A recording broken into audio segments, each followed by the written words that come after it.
कुमुदनी चौका बर्तन निपटाकर बरामदे में खड़ी आंचल से हाथ पोंछ ही रही थी कि अपने बड़े भाई कपूर चंद को आंगन में प्रवेश करते देख वही ठगी सी खड़ी रह गई। अर्चना स्कूल गई हुई थी और अतुल प्रेस नौकरी पर गया हुआ था। कपूर चंद ने बरामदे में पड़ी खाट पर बैठते हुए कहा, अतुल के लिए लड़की देख आया हूँ। लाखों में एक है, सीधा सच्चा परिवार है, पिता अध्यापक है, इटावा के रहने वाले हैं, वही उनका अपना मकान है। दहेज तो ज़्यादा नहीं मिलेगा पर लड़की बस यूँ समझ लो चाँद का टुकड़ा है। शक्ल सूरत में ही नहीं पढ़ाई में भी फर्स्ट क्लास है, अंग्रेजी में एमए पास है। तो बहुत दिनों से कह रही थी ना कि अतुल की शादी करा दो, बस अब चारपाई पर बैठी बैठी हुक्म चलाया करना। कुमुदनी ने एक दीर्घ विश्वास छोड़ा। 6 साल हो गए उसे विधवा हुए। 45 साल की उम्र में ही वह 60 साल की बुढ़िया दिखाई पड़ने लगी। कौन जानता था कि कमलकांत अकस्मात यूं चल बसेंगे। वे एक प्रेस में प्रूफ रीडर थे। 10,000 रुपये पगार मिलती थी। मकान अपना होने के कारण घर का खर्च किसी तरह चल जाता था। अतुल पढ़ाई में शुरू से ही होशियार न था। 12वीं क्लास में 2 बार फेल हो चुका था। पिता की मृत्यु के समय वह 18 वर्ष का था। प्रेस के प्रबंधकों ने दया करके अतुल को 8,000 रुपये वेतन पर क्लर्क की नौकरी दे दी। पिछले 3 सालों से कुमुदनी चाह रही थी कि कहीं अतुल का रिश्ता तय हो जाए। घर का कामकाज उससे ढंग से संभलता नहीं था। कहीं बातचीत चलती भी थी तो रिश्तेदार अड़ंगा डाल देते या पास पड़ोसी रही सही कसर पूरी कर देते। कमलकांत की मृत्यु के बाद रिश्तेदारों का आना जाना बहुत कम हो गया था।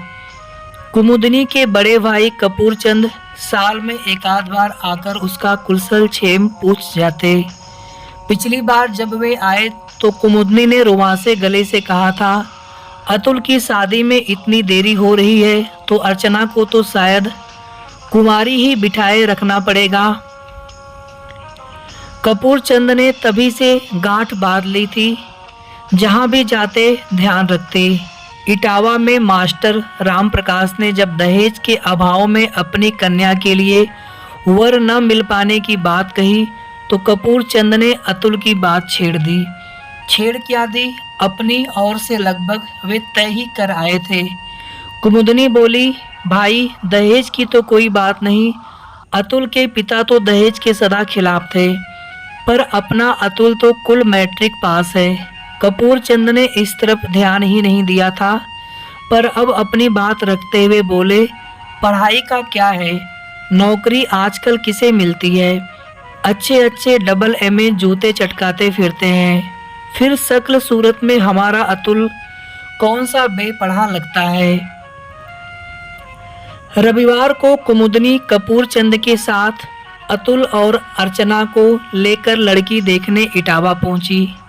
लड़की वास्तव में हीरा थी। कुमुदनी की तो उस पर नजर ही नहीं ठहरती थी।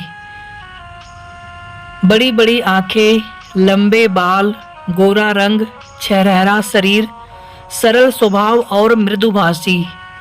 जलपान और इधर उधर की बातों के बाद लड़की वाले अतुल के परिवार वालों को आपस में सलाह मशवरे का मौका देने के लिए एक एक कर खिसक गए। अतुल घर से सोचकर चला था कि लड़की में कोई न कोई कमी निकालकर मना कर दूंगा। एमए पास लड़की से विवाह करने में वह हिचकिचा रहा था, पर निवेदिता को देखकर तो उसे स्वयं से ईर्ष्या होने लगी। अर्चना का मन कर रहा था कि चट मंगनी पट ब्याह करा के भाभी को अभी अपने साथ आगरा लेती चले।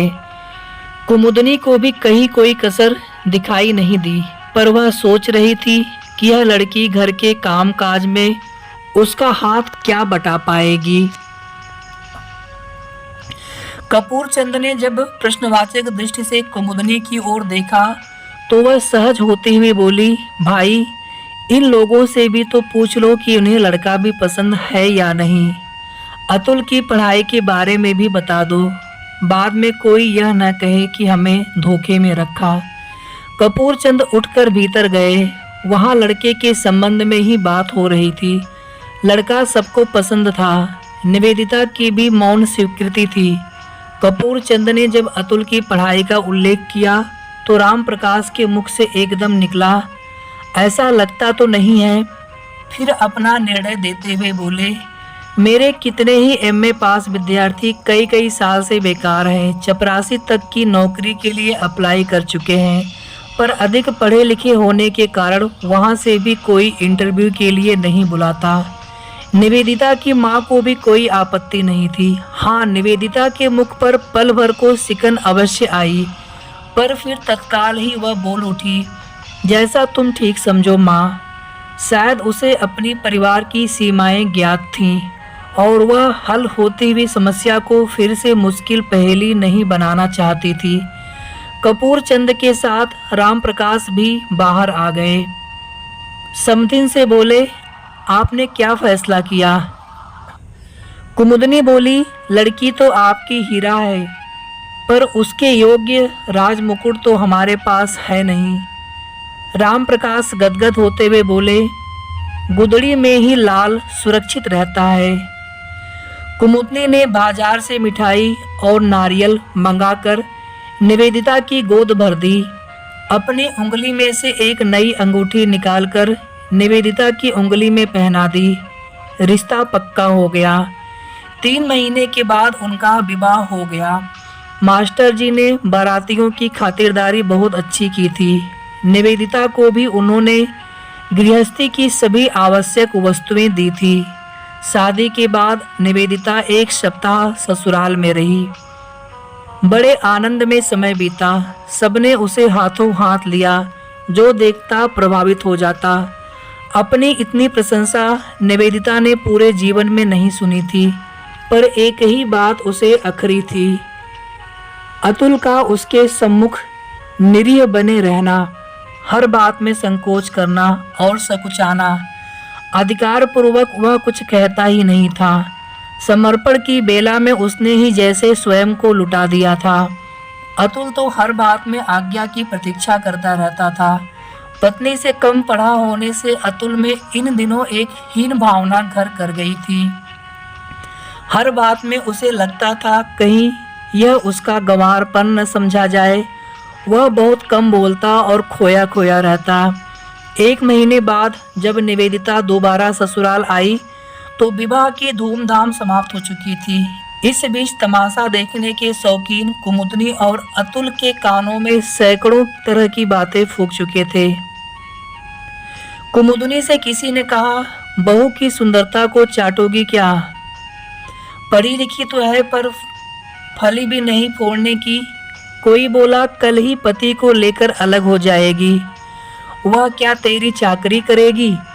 किसी ने कहा, पढ़ी लिखी लड़कियां घर के काम से मतलब नहीं रखती, इनसे तो बस फैशन और सिनेमा की बातें करा लो।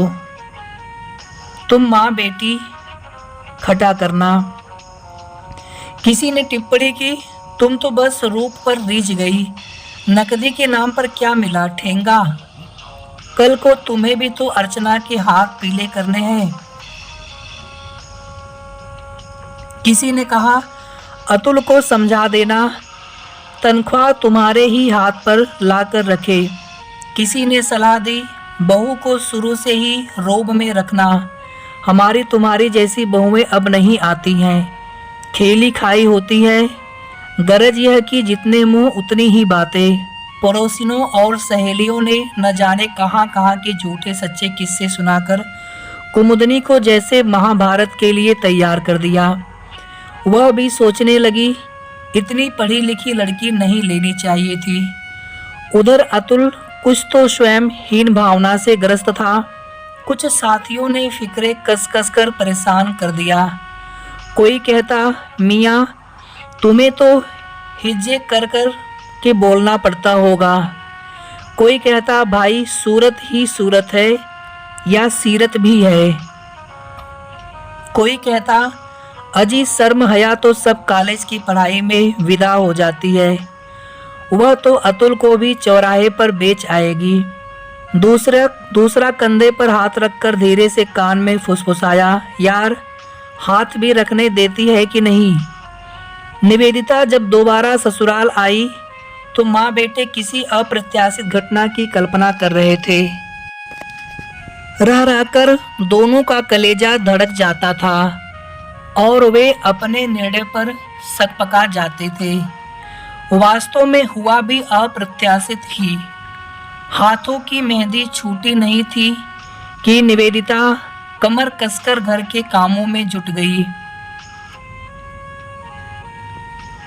झाड़ू लगाना और बर्तन मांजने जैसे काम उसने अपने मायके में कभी नहीं किए थे, पर यहाँ वह बिना संकोच के सभी काम करती थी। मोहल्ले वालों ने पैंतरा बदला। अब उन्होंने कहना शुरू किया, गौने वाली बहू से ही चौका बर्तन झाड़ू बुहारू शुरू करा दी है। 4 दिन तो बेचारी को चैन से बैठने दिया होता। सास ने काम का बंटवारा कर लेने पर जोर दिया, पर निवेदिता नहीं मानी। उसे घर की आर्थिक परिस्थिति का भी पूरा ध्यान था। इसीलिए जब कुमुदनी एक दिन घर का काम करने के लिए किसी नौकरानी को पकड़ लाई तो निवेदिता इस शर्त पर उसे रखने को तैयार हुई कि अर्चना की ट्यूशन की छुट्टी कर दी जाए, वह उसे स्वयं पढ़ाएगी। अर्चना हाई स्कूल की परीक्षा दे रही थी। छमाही परीक्षा में वह अंग्रेजी और संस्कृत में फेल थी, सो अतुल ने उसे घर में पढ़ाने के लिए एक सस्ता सा मास्टर रख दिया था। मास्टर केवल बीए पास था और पढ़ाते समय उसकी कई गलतियां खुद निवेदिता ने महसूस की थीं। 800 रुपये का ट्यूशन छुड़ाकर नौकरानी को 500 रुपये देना महंगा सौदा भी नहीं था। निवेदिता के पढ़ाने का तरीका इतना अच्छा था कि अर्चना भी खुश थी। 1 महीने में ही अर्चना की गिनती क्लास की अच्छी लड़कियों में होने लगी। जब सहेलियों ने उसकी सफलता का रहस्य पूछा तो उसने भाभी की भूरी भूरी प्रशंसा की। थोड़े ही दिनों में मोहल्ले की कई लड़कियों ने निवेदिता से ट्यूशन पढ़ना शुरू कर दिया। कुमुदनी को पहले तो कुछ संकोच हुआ, पर बढ़ती हुई महंगाई में घर आती लक्ष्मी लौटाने को मन नहीं हुआ। सोचा बहू का हाथ खर्च ही निकल आएगा। अतुल की बधी बधाई तनख्वाह में कहाँ तक काम चलता। गर्मी की छुट्टियों में ट्यूशन बंद हो गए। इन दिनों अतुल अपनी छुट्टी के बाद प्रेस में 2 घंटे हिंदी के प्रूफ देखा करता था। एक रात निवेदिता ने उससे कहा कि वह प्रूफ घर ले आया करे और सुबह जाते समय ले जाया करे। कोई जरूरी काम हो तो रात को घूमते हुए जाकर वहां दे आए। अतुल पहले तो केवल हिंदी के ही प्रूफ देखता था, अब वह निवेदिता के कारण अंग्रेजी के प्रूफ भी लाने लगा। निवेदिता की प्रूफ रीडिंग इतनी अच्छी थी कि कुछ ही दिनों में स्थिति यहाँ तक आ पहुँची कि प्रेस का चपरासी दिन या रात किसी भी समय प्रूफ देने आ जाता था। अब पर्याप्त आय होने लगी। अर्चना हाई स्कूल में प्रथम श्रेणी में पास हुई तो सारे स्कूल में धूम मच गई। स्कूल में जब यह रहस्य प्रकट हुआ कि इसका सारा श्रेय उसकी भाभी को है तो प्रधानाध्यापिका ने अगले ही दिन निवेदिता को बुलावा भेजा। एक अध्यापिका का स्थान रिक्त था। प्रधानाध्यापिका ने निवेदिता को सलाह दी कि वह उस पद के लिए प्रार्थना पत्र भेज दे। 15 दिनों के बाद उस पद पर निवेदिता की नियुक्ति हो गई। निवेदिता जब नियुक्ति पत्र लेकर घर पहुंची तो उसकी आंखों में प्रसन्नता के आंसू छलक आए। निवेदिता अब दिन में स्कूल की नौकरी करती और रात को प्रूफ पढ़ती। घर की आर्थिक दशा सुधर रही थी, पर अतुल स्वयं को अब भी बौना महसूस करता था। प्यार के नाम पर निवेदिता उसकी श्रद्धा ही प्राप्त कर रही थी। एक रात जब अतुल हिंदी के प्रूफ पढ़ रहा था तो निवेदिता ने बड़ी विनम्रता से कहा, सुनो। अतुल का हृदय धक धक करने लगा। अब आप यह प्रूफ संशोधन छोड़ दें, पैसे की तंगी तो अब है नहीं। अतुल ने सोचा, गए काम से। उसके हृदय में उथल पुथल मच गई। संयत होकर बोला, पर अब तो आदत बन गई है।